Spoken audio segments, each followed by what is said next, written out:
For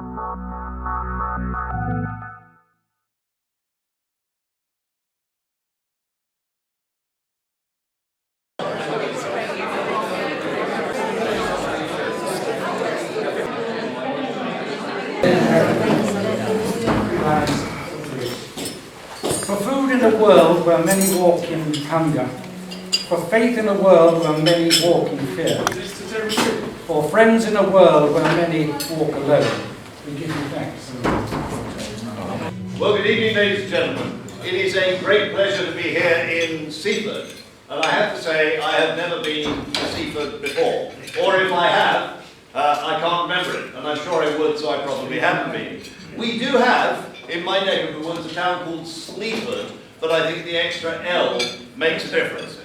I'd like to start off by giving my thanks to the Lewis UKIP branch for organising this event, and to our acting chairman for very kindly introducing me. Thank you very much for that, and for your hospitality. There is nothing better than roast beef on St George's Day, or the day after St George's Day, and I'm extremely grateful for that.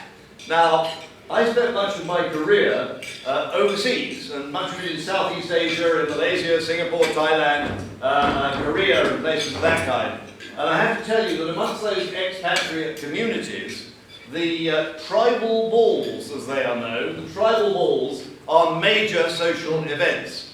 St George, St Andrew, St David, St Patrick. Are there any Scots here tonight? No, I was going to say that the St Andrew's ball, because of the dancing and the dancing practices, probably looms larger in the mind even than the St George's event. But the St George's event in those far-flung reaches and amongst those expatriate communities is always a very important event. And certainly it looms large in my mind. I was at the Royal Overseas League last night at the Bruges Group meeting, and I was rather alarmed that I was the only person who actually mentioned that we were meeting on St George's Day, although I have to say that was well received by members of the Bruges Group.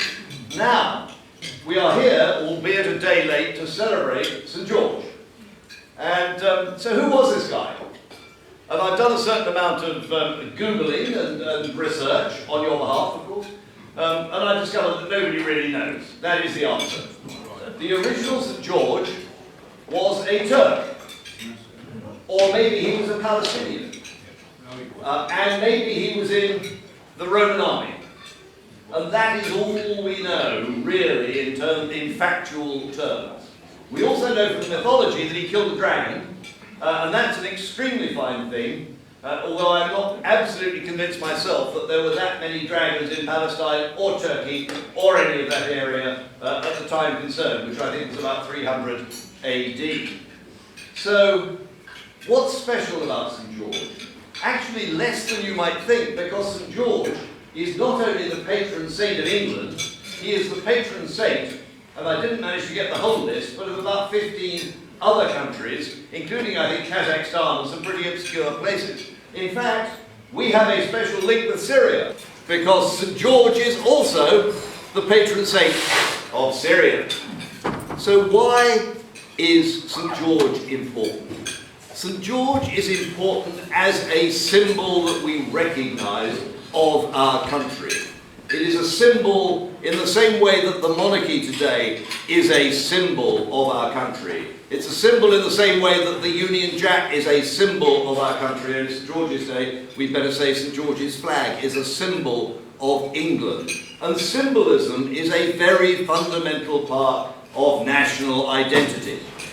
Now, if you talk to all those nice people in the European institutions that I spend so much time with as an MEP, what are they going to tell you? They're going to tell you that nationalism is a wicked thing. They will tell you that nationalism leads to wars. They will tell you that one of the great advantages of the European Union is that it is progressively doing away with nationalism and nationhood. They will tell you that the objective is a Europe of regions governed from Brussels. I suspect that many of you in this room will not find that prospect very appealing. It is certainly true that nationhood in one sense, nationhood in the Second World War sense of blood and soil, is a very dangerous beast. But nationhood in the sense of loving and respecting the country from which you came is not only good and right, it is absolutely fundamental to one's sense of identity. And I believe that our political structures have to relate to our sense of identity. As the poet put it, breathes there a man with soul so dead, who never to himself hath said, this is mine own, my native land. And as I've been driving between, or being driven, very kindly by Donna Edmonds, between Lewes and Seaford today, and looking at the countryside, you have that sense that this is where we live, this is what is ours, and that is an entirely good and entirely positive realisation. So it is very much a case that St George stands in our minds, alongside the flag, the monarchy, and those other symbols of Britishness, as part of what we fundamentally are. And my message to those people in Brussels who will tell us that nationalism and nationhood are a bad thing that should be left in the dustbin of history is simply this, that democratic nations do not go to war with each other. The solution to wars is democracy. It is not the destruction of nationhood in something called the European Union. I very rarely quote William Hague, but even he, by the law of statistics, has to get the old thing right sometimes. And what he said was that the European Union is a 1970s solution to a 1950s problem. The European Union has not kept the peace in Europe since the end of the Second World War, and that's the whole of my lifetime, because I was born in 1944. I tell you what has kept the peace: the Transatlantic Alliance, NATO, the nuclear deterrent, mutually assured destruction, 100,000 American GIs in Germany. That's what's kept the peace. What defeated the Soviet Union? Was it the European Union? Was it the European Commission that brought down the Berlin Wall? No, it was not. It was the courage and determination of people like Ronald Reagan and Margaret Thatcher and Pope Paul who achieved that, and it was the superiority of the Western economic system against the communist economic system that enabled them to do it. So, let us move on then from these broad sweeps of history and look at where we are today. Because we as a party are in the most amazing situation. I quoted one poet already. I will quote another, whose birthday also falls on St George's Day. You will recall that Shakespeare said, "There is a tide in the affairs of men which, taken at the flood, leads on to fortune." We are right there. We are riding that tide that leads on to fortune. That is why we are not playing the silly political game of downgrading expectations. We are not going around saying to the media, saying to our members, saying to the public, UKIP isn't really going to win. You know, we don't expect to beat Labour because, you know, then if we don't beat Labour, we can say, well, it was just what we expected. And if we beat Labour, we can say, well, we've done even better than we expected. No. What we are saying is we are in this to win it, and we have the opportunity to win it, and we have the tide of public opinion in our favour, and we have 4 weeks to achieve it. And I know you are all working hard, as I'm working hard, to make absolutely sure that happens.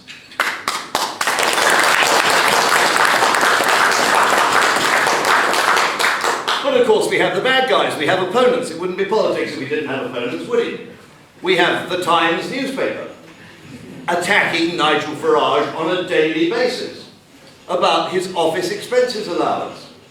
Well, let me let you into a little secret, although many of you will know it already. Every single one of those 750 plus MEPs gets exactly the same office expenses allowance. I get it. Sir Graham Watson for the Liberals gets it. Martin Callanan for the Conservatives gets it. Glenys Kennett for Labour gets it. They all get exactly the same amount of money to run their office operations. Why, therefore, does the Times choose to attack Nigel and nobody else? I leave you to guess. But when I was out campaigning in the East Midlands, which of course, as you know, is my region, we took my battle bus to several towns in Nottinghamshire and Derbyshire, and we talked to people in the streets and in the market squares, and we handed out leaflets. We must have met hundreds of people in those 3 city visits that we did. Only one person raised with me that question, and you know what he said? He said, what on earth does the Times think it's playing at? Good heavens, do they take us for fools? And I'm sorry to say, yes, they do take you for fools. I also spoke to a newsagent. And the newsagent, she said to me, she said, we only have 8 subscriptions for the Times, you know, on our regular paper round. She said, and 4 have cancelled, which I thought was a rather nice piece of news. Now, many of you will have seen the great debate between Nigel Farage and a guy called, what's his name? The guy who leads the Liberal Democrats. Oh, Nick Clegg, yes, him. Well, if you can call it a debate and not a whitewash. But Clegg kept on talking, didn't he, about jobs. We've got to be in the EU for jobs. If we leave the EU, it'll be a disaster. We'll lose all those jobs. He knows, or at least I believe he knows, or he should know, that that is a downright lie. That's Nigel said. Indeed. Let me just give you a few statistics. If you look at Switzerland and Norway, which are European countries not in the European Union, their unemployment rate is just over 3%. Look at Britain, which is in the EU, sadly, but not in the Eurozone, thank heaven. Our unemployment rate is about 7%. Look at the Eurozone, you've got an unemployment rate of about 11%. You look at countries like Spain and Greece, and you've got an unemployment rate of about 25%, and youth unemployment nearly 60%. And he has the gall to stand there and tell us that the European Union is about jobs. The European Union is about unemployment, and it is creating unemployment in this country too. They tell us that when we leave, and I now say with some confidence when we leave, not if we leave, when we leave the European Union, they say 3.5 million jobs will be at risk. Well, let me tell you, the report from which that figure came was published by the National Institute of Economic and Social Research in 1999, for heaven's sake, it's 15 years old, and it said that 3.5 million jobs in the UK depend upon trade with the European Union. That may well be true, and if it is true, I tell you what else, that 5 million jobs on the continent depend upon trade with Britain. Because when we leave the European Union, we, Britain, will be the largest export customer of the remaining European Union. Not the largest after America, not the largest after China, the largest in the world. And also, we will be the largest net customer. We buy, I'm sorry to say it, but it's true, we buy twice as many motor cars from the continent as they buy from us. So when Mr. Carlos Goshen, the head guy at Nissan, says, oh well, we'll have to reconsider our investments in the UK if you leave the European Union, does he imagine that those smart guys in Munich are going to say, oh, Britain's left the European Union, we won't sell them any more BMWs? I tell you what, when we leave the European Union, the first people in the queue saying we have to have a free trade agreement will be Audi and BMW and Mercedes, because they want to keep their market. And the same applies across many different product categories. I'm not worried about the 3.5 million jobs we're going to lose when we leave the EU, because we're not going to lose them. They depend on trade, not membership, and the trade will continue. What I worry about is the jobs we are losing today in this country because of perverse and damaging European policies. I know, Mr. Acting Chairman, you will not wish me to take up too much time, but just very briefly, over-regulation. I sat on the European Union's Unemployment Committee for many years, and I used to say to the guys, look, you've just voted for stuff that's going to cost jobs for your constituents. And they said, oh, Roger, we know you worry about these things, but hell, we are building Europe. So far as they're concerned, building Europe is more important than people's jobs. The euro itself is an unemployment and bankruptcy machine. You may say, well, why should we worry? We're not in the euro. But I tell you what, the Eurozone is a major export customer for this country, and any damage that they do with their currency to the Eurozone will inevitably have a knock-on effect on jobs here. Then there are the issues of energy and immigration. High energy costs are costing jobs. Mass immigration is driving down wages, causing wage compression, putting pressure on schools and hospitals and roads and housing and everything else, and lengthening dole queues. These are the policy areas where the European Union's policies are directly increasing unemployment now, today. And if you want jobs, it's not you've got to be in the EU for jobs, it's you've got to be out of the EU for jobs and to promote economic recovery. I mentioned energy briefly, and as many of you will know, I am the energy spokesman for the party, so please forgive me for banging on about my favourite subject. But what we are doing with climate is creating an economic disaster. Now, my view is that human activity and CO2 are not significant factors in global climate change. I believe that the small changes we're seeing in global climate are entirely consistent with well understood long-term natural climate cycles. We had the Roman optimum, the Dark Ages were cool, the medieval warm period was warm, the Little Ice Age was cold. We are simply recovering from the Little Ice Age to what looks like a new 21st century climate optimum. And I use the word optimum advisedly because human societies do much better in slightly warmer climates than they do in slightly colder climates.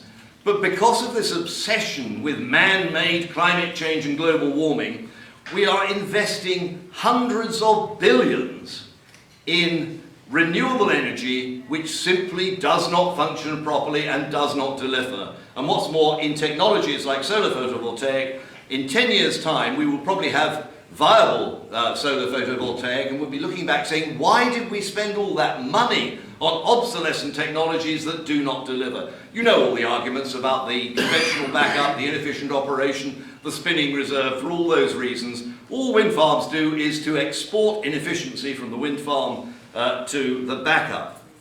That is the problem with renewable energy. It simply does not work.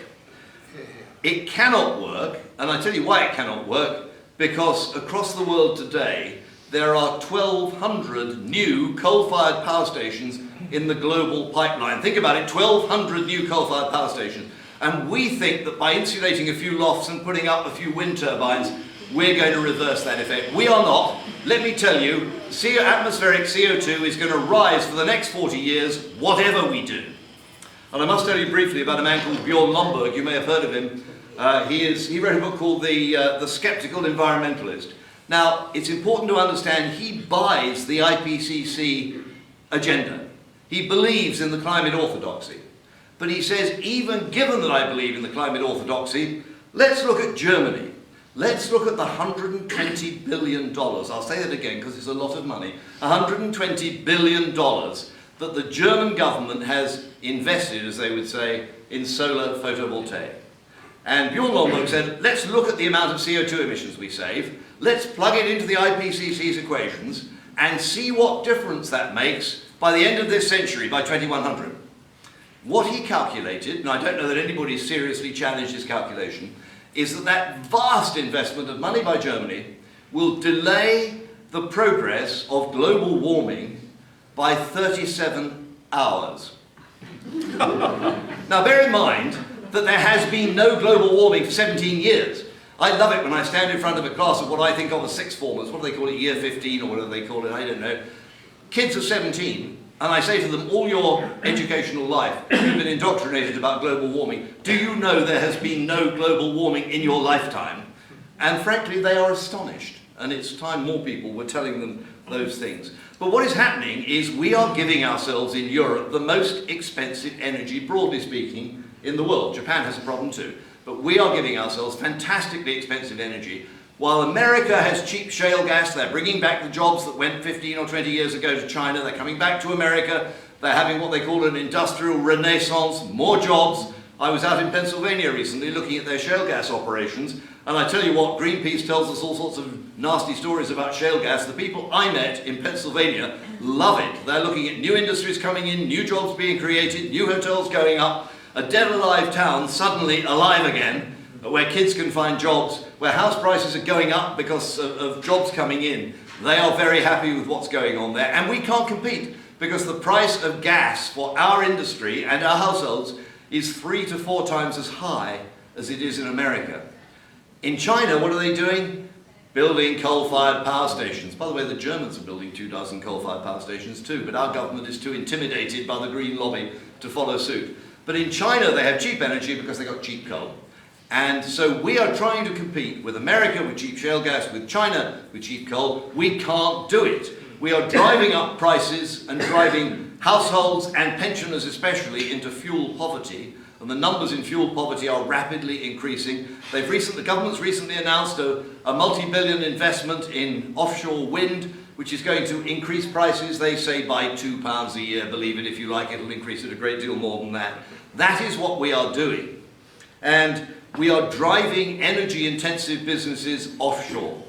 Just a fortnight ago, I had one of the world's largest cement companies in my office saying, look, if you go on doing what you're doing in Europe, we cannot invest in Europe, we must invest elsewhere.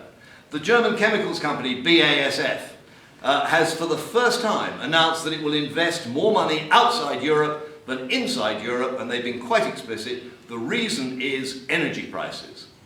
And if you're familiar with a guy called Jim Ratcliffe, who runs a company called INEOS, now these companies keep changing their names, don't they? So we're a bit confused about who they are. But INEOS is either the biggest or the second biggest chemicals company in the UK. It owns the Grangemouth plant, where they had some problems recently. And Jim Ratcliffe, this very smart guy who runs it, he has said the chemicals industry in Europe will be finished, it will be extinct in 10 years unless we sort out these problems.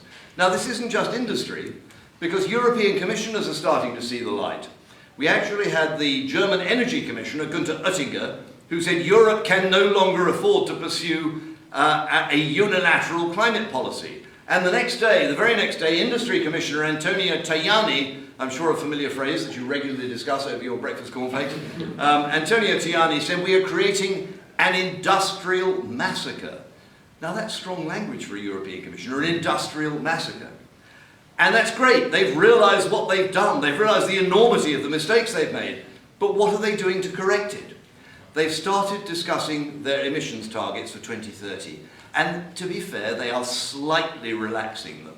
What they need to be doing, of course, is sweeping them away, and they are not. And the other problem, of course, we all know about the European election this year, but as part of this whole 5-year process in the European institutions, of course, we lose the Commission.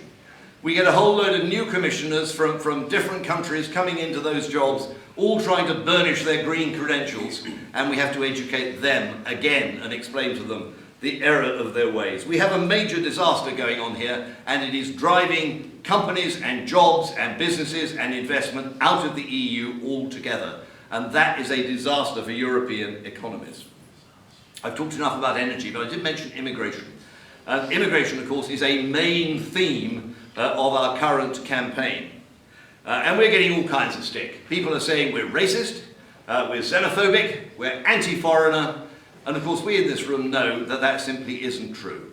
We want a sensible, rational immigration. We're not against immigration. Remember Nick Clegg? You want to pull up the drawbridge, you want to stop these people coming, how are we going to run the health service? A lot of nonsense. We never said we wanted to pull up the drawbridge, we never said we wanted to stop people coming. We said we wanted to control who comes over the drawbridge and how many of them. And we want a policy based not on race or religion or colour or ethnicity. We want a policy based on numbers and skills. We are a small and very crowded island, and there is a limit to the number of people we can properly integrate, and that limit is not 250,000 people a year. Nigel has suggested a figure of 50,000 a year, which I think would be much more manageable and much more reasonable, and within that we want to have control over the quality of people who come to ensure that the people who come are people that we need in our economy. Okay? And what we have today at the British immigration policy is in effect, if not in intention, it is a racist policy. And I'll tell you why. The government is desperately trying to keep the total numbers down, but it can do nothing to control the numbers from Europe. So it has to put a double squeeze on non-Europeans. The effect of this is we discriminate we discriminate in favour of white Europeans, many of them from Eastern Europe, many of them low-skilled, some of them, let's be honest, welfare tourists. We discriminate in favour of those people, and we discriminate against highly qualified people from the Commonwealth. Okay, from Canada, from Australia, but also from India. Frankly, I would rather have a highly qualified Indian software engineer coming into this country than an unemployed and unemployable Romanian. And that is the choice we are making. We want a non-racist policy where people come in on the basis of numbers and skills. What we've got is a racially discriminatory policy that favours white Europeans against highly qualified people from other areas. And that is the fundamental problem we've got with the immigration issue. So, where do we stand? We want, as Nigel keeps on saying, we want to take our country back. We believe that the British people are the best people to govern our country. And, as I like to put it, we believe that the British people have the ability and the right and the duty and the manifest destiny to govern themselves in an independent and democratic nation. I want to conclude, ladies and gentlemen, with a piece of complete self-indulgence, if you will bear with me and allow me.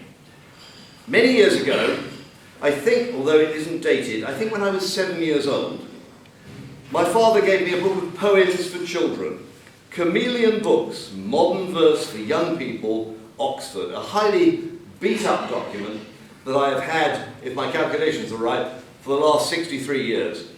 I'd like to invite you to put your mindset, as far as you can, into the mindset of a 7-year-old boy, or girl if you prefer, and in that mindset of a 7-year-old, just listen to this poem about St. George. Forgive me, I haven't learned it by heart, so I'm obliged to read it. Britain loves the men who sweat in furnace and the mine, faithful till the eyes forget, daylight and sweet sunshine. Lusty arms and quick to forge the fighting armour of St. George. Britain loves the fustian fellow, stooped to sickle, spade and plough, who in the brown field and the yellow dutifully bends his brow. He cuts a stick to feed the fire, John Barleycorn, St. George's squire. And she loves the high stool hermit, shiny elbows, pasty face, for however men may term it, buy and sell's a true man's place. By the club and by the pen, prentices are St. George's men. But give her red coat and blue jacket, who plough the blue and reap the red, mine a wall of steel and crack it, buy and sell their lead for lead. Round his shaft the dragon curled, spear point in the dragon's gorge, his helm a lightning to the world, St. George himself. St. George, if he were here today, he would vote UKIP.